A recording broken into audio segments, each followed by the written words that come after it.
I'm Paul Levinson, and welcome to Light On Light Through, episode 265, my review of Severance, episode 1.6, and I thought it was a really important episode.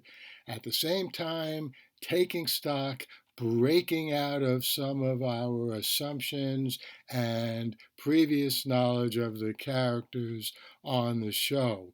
In fact, a wide range of our central characters in this episode move forward in their development, and therefore our knowledge of them increased as well.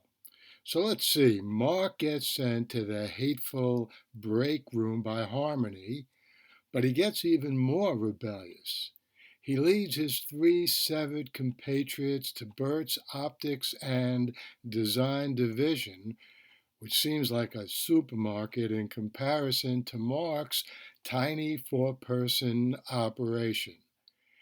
All four of the people in that operation are wondering aloud about the ultimate purpose of Luman and what everyone is really doing in their work on the severed floor. Irving is ready to be friends with Bert, but not yet with any benefits. Dylan gets a visit at his home from Luman, which tells us how deeply Luman has the Audis under its thumb. We've already seen and are seeing more of Harmony mucking around in Mark's life on the outside. It would be interesting to learn about how Harmony came to be next door to Mark on the outside.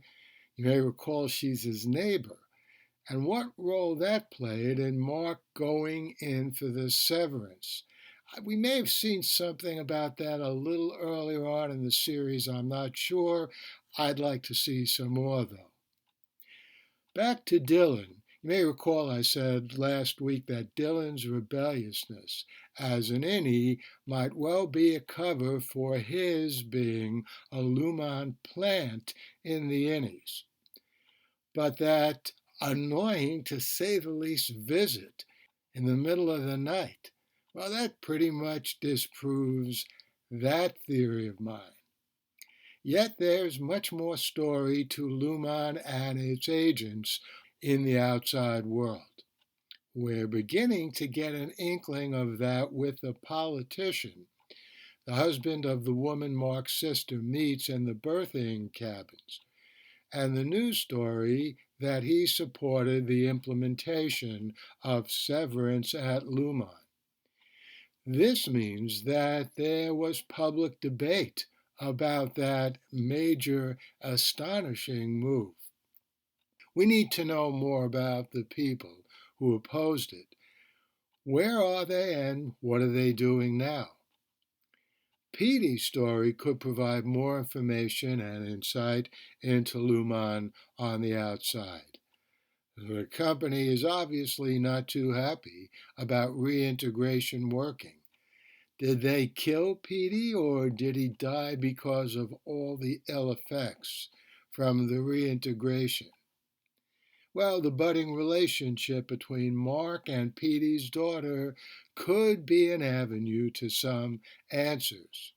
And I'll be back here next week with a review of the answers and questions we wind up with in the next episode of this really unique and fascinating series. Well, I hope you enjoyed that review of Severance. I will be back here next week with my review of the next episode. And before then, I'll be back here with a review of Picard and some other exciting shows on television as well.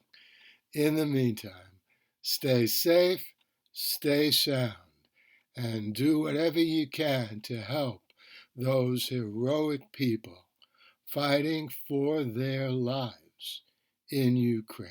The Light on Light Through podcast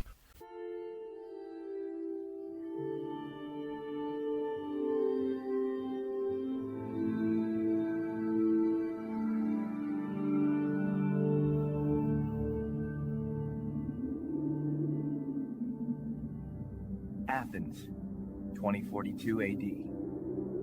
She ripped the paper in half, then ripped the halves, then ripped what was left again into bits and pieces of history that could have been.